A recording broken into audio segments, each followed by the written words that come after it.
이렇게 해서 우리가 외장 모듈이라고 하는 걸 알아봤고요. 아까 nconf라고 하는 걸 이용해서 저 환경 변수, 시스템 환경 변수를 확인할 수 있다라고 했는데, 아까 os라고 하는 시스템 환경 변수의 값이 undefined로 나왔죠.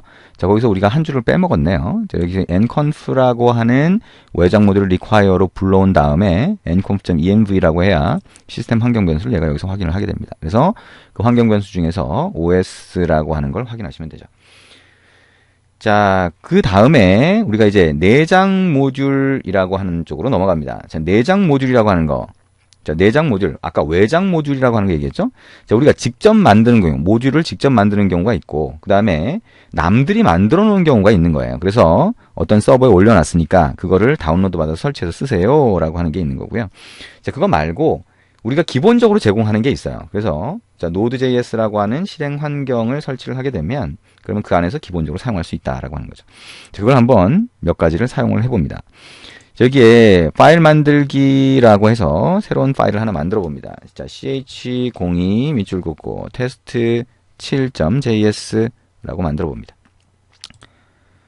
자, 여기다가 이제 내장 모듈 사용을 하는 코드를 한번 해볼 텐데요.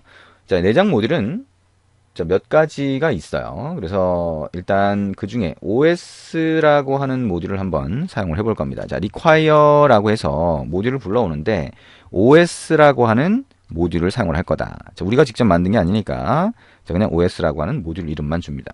자, var os라고 해서 변수로 할당을 하고요.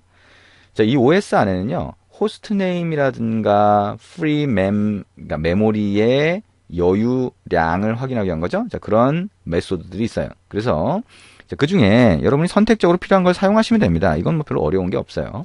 자, console.log라고 해서 자, 호스트네임이라고 하는 거 한번 확인해 볼게요. 플러스 또는 책에 있는 것처럼 %s라고 하고 콤마 해서 뒤에 자, 변수를 지정해 주시면 되겠죠. 또는 함수를 지정하면 그 결과 값이 할당이 될 겁니다. 그죠? 대체가 돼서 출력이 되죠. 자, os.hostname이라고 하는 함수를 실행해 보고요. 그 다음에 그 밑에다가 console.log라고 해서 자, 메모리 양이 어떻게 되냐 플러스라고 하고요. os.freemem 이렇게 해서 만들어 봅니다. 자, 컨트롤 S라고 해서 저장을 하고요. 자, 여기 아래쪽에 탭을 열고 그 다음에 테스트 7이 되겠죠? 자, 이거를 add to node.js runner라고 하고 여기서 선택을 해봅니다.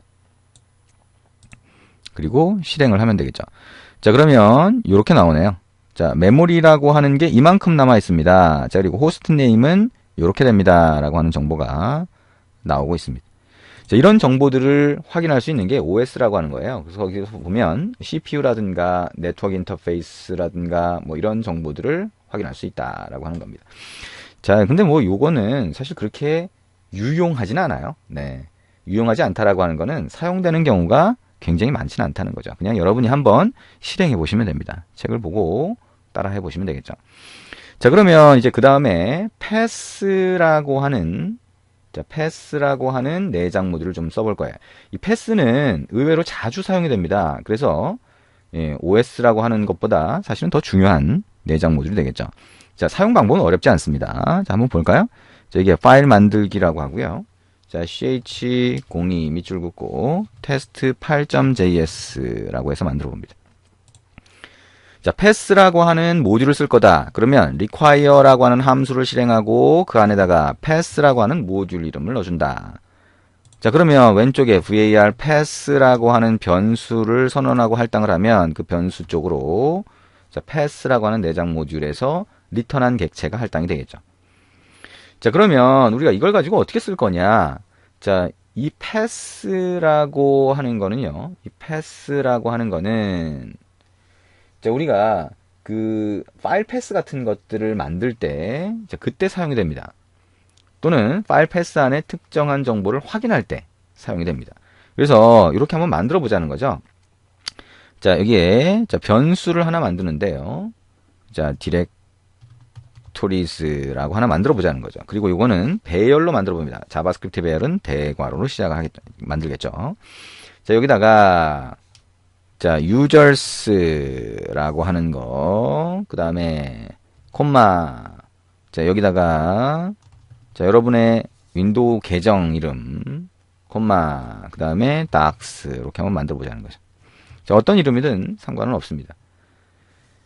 자, 그러면 이게 배열이니까 자바스크립트 배열 같은 경우에는요. 자, 디렉토리즈라고 하고 이게 배열이 되겠죠? 배열 객체가 되면 .join이라고 하면 어떻게 돼요? join이라고 하는 함수를 실행하면 저 세 개의 정보가 그죠? 세 개의 정보가 같이 문자열로 붙어서 리턴이 되겠죠? 자, var 자, dir string이라고 하는 걸로 리턴을 해보면 자 console.log라고 해서요. 자 dir 이렇게 하고 자 dir string 한번 출력을 해볼게요. 책에 있는 것과 약간 다르게 먼저 하고 있습니다. 자 컨트롤 S로 저장을 하고요. 이거를 add to node.js runner라고 한 다음에 자 여기서 실행을 한번 해볼게요. 자 실행을 하면 자, 이렇게 나오죠. 콤마를 기준으로 해서 붙어서 문자열이 만들어지는 거죠. 각각의 배열 원소가 자, 그렇게 콤마를 기준으로 다 합쳐져서 리턴되는 게 join이라고 하는 함수죠. 자, 배열에서 쓸 수 있는 가장 기본적인 함수 중에 하나입니다. 뭐 이거를 상당히 자주 사용이 되죠. 자, 그렇게 만들 수 있는데 이거를 이렇게 만들지 않고 var dir string 2라고 하는 걸 만드는데 자, directories라고 하는 것 .join 똑같이 하자는 거죠. 근데 여기에 join이라고 하는 함수 자체가 여기에 구분자를 콤마로 할 거냐 뭐로 할 거냐를 지정할 수 있어요. 거기에다가 pass라고 하는 모듈 .sep라고 하는 걸 지정해 보자는 거죠. sep.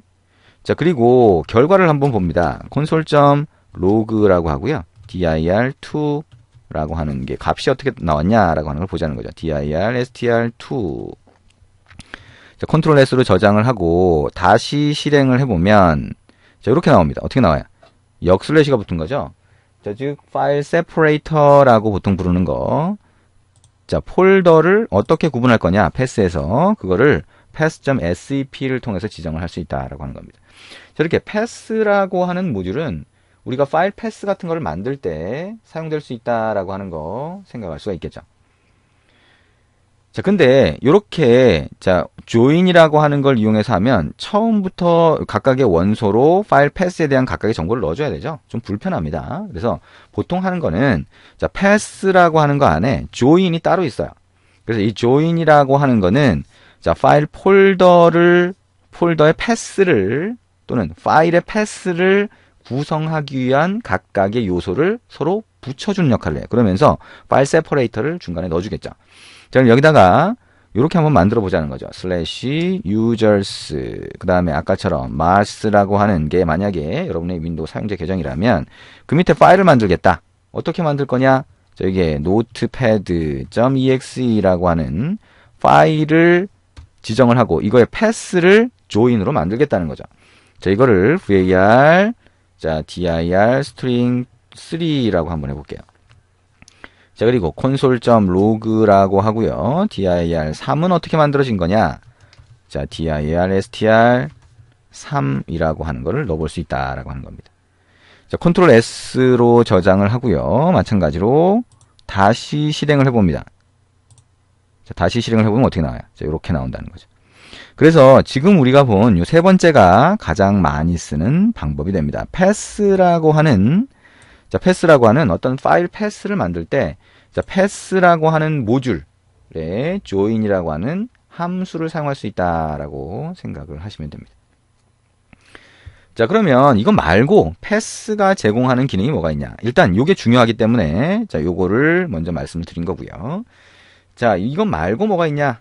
라고 하는 거 생각을 해보면 되겠죠. 일단 자, 우리가 조금 전에 봤던 저 dir string 3라고 하는 게 자, 파일 패스를 얘기하고 있죠. 그러면 그 패스라고 하는 데서 자, 패스.점 해서 dir name이라고 하는 함수를 한번 실행해 봅니다.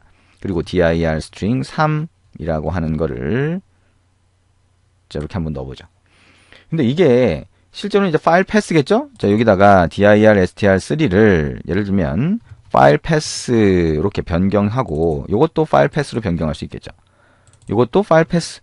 자, 이렇게 한번 자, 지정된 파일 패스가 있다. 여기도 파일 패스를 넣었는데 dir name이라고 하는 함수를 실행하면서 파일 패스를 넣겠다.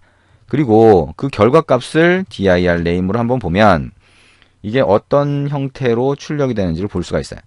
자, console.log라고 하고요. dir name이라고 하는데 들어간 자, 이 변수에 들어간 값이 어떻게 되는지 한번 봅니다. 컨트롤 S로 저장을 하고요. 자, 한번 실행을 해보죠. 어떻게 들어갔어요? dir name은 파일명, 자, 파일 패스가 요걸로 돼 있죠? 이 중에서 파일명을 제외한 자, 폴더 패스를 얘기를 하는 겁니다. 자, 이런 식으로 우리가 어떤 것들을 쓸 수 있냐? pass.basename이라고 하는 거. 자, 여기다가 파일 패스 넣어보면 되겠죠? 자, 그래서 이것도 마찬가지로 var basename이라고 하는 변수를 만들어서 할당을 해봅니다. 그리고 console.log라고 해서 basename이 뭐냐? 땡땡 플러스 basename 이렇게 해보면 될 거고요. 자, 하나 더 해볼까요? 자, pass라고 하는 것에다가 extname이라고 하고 파일 패스를 지정을 해봅니다. 마찬가지로 왼쪽에 var extname이라고 하는 변수, 똑같은 이름의 변수를 만들어서 할당을 하는 거죠. 자, console.log라고 하고 extname이라고 하는 거 땡땡 플러스 extname 이렇게 해봅니다. 한번 실행해 볼까요? 컨트롤 S로 저장을 했고요. 아래쪽 탭을 보이도록 하고 다시 실행을 했습니다. 어떻게 돼요? basename이라고 하는 게 파일 이름이네요. 그죠? 그 다음에 extname이라고 하는 거는 자, 점까지 포함한 확장자를 얘기하고 있습니다. 자, 이런 식으로 패스라고 하는 모듈이 갖고 있는 기능들이 있다는 거예요. 자, 이거를 우리가 중간중간 사용하는 경우가 생기게 됩니다. 그래서 자, 패스라고 하는 거는 여러분이 입력하고요. 몇 번 수정을 해봐서 익숙하게 만들어 주시는 게 좋습니다. 자, 이렇게 해서 우리가 2장의 내용을 같이 한번 해봤습니다. 자, 노드의 아주 가장 기본적인 내용들을 본 거다라고 생각을 하시면 됩니다. 그래서 아, 노드가 이런 거구나라고 하는 거 생각을 하실 수 있고요. 여러분 이렇게 입력하다 보면 아, 이거 내가 자바스크립트를 좀 안다고 생각했는데 생각보다는 코드만 계속 입력하네 이렇게 생각하실 수가 있어요. 근데 이 자바스크립트는 굉장히 많은 사람들이 알고 있죠. 여러분도 알고 계신 분이 많이 있을 텐데요. 근데 기존에 자바스크립트를 했던 분들도 일단 노드라고 하는 거는 이제 PC에서 실행하는 프로그램이잖아요. 그러다 보니까 또는 서버에서 실행하는 프로그램인데 그래서 이 코드 자체를 워낙 왕성하게 많이 씁니다. 그래서 이 코드 자체에 익숙해지는 게 더 익숙해지는 게 필요해요. 그래서 지금 봤을 때 자바스크립트가 아직 좀 생소하다라고 하면 얘기한 대로 자바스크립트의 기본서, 기초 서적을 같이 한번 병행해서 보시면 좋을 것 같습니다. 자, 어쨌든 우리가 자바스크립트를 모르는 분도 있기 때문에 자바스크립트의 핵심적인 내용은 한번 체크를 할 겁니다. 대신 자바스크립트의 핵심적인 내용은요, 우리가 노드를 쓰기 위한 핵심적인 내용이기 때문에 기초적인 내용은 아니에요. 기초라고 할 수도 있지만 처음에 우리가 같이 보면 자바스크립트를 아예 모른다라고 하면 좀 어렵게 느낄 수도 있죠. 근데 어쨌든 자, 여러분이 필요하면 자바스크립트를 같이 보셔야 된다라고 하는 거 얘기를 했습니다. 자, 지금까지 자, 2장 했고요. 우리가 이제 3장에서 그 다음 내용 진행을 하도록 하겠습니다. 수고하셨습니다.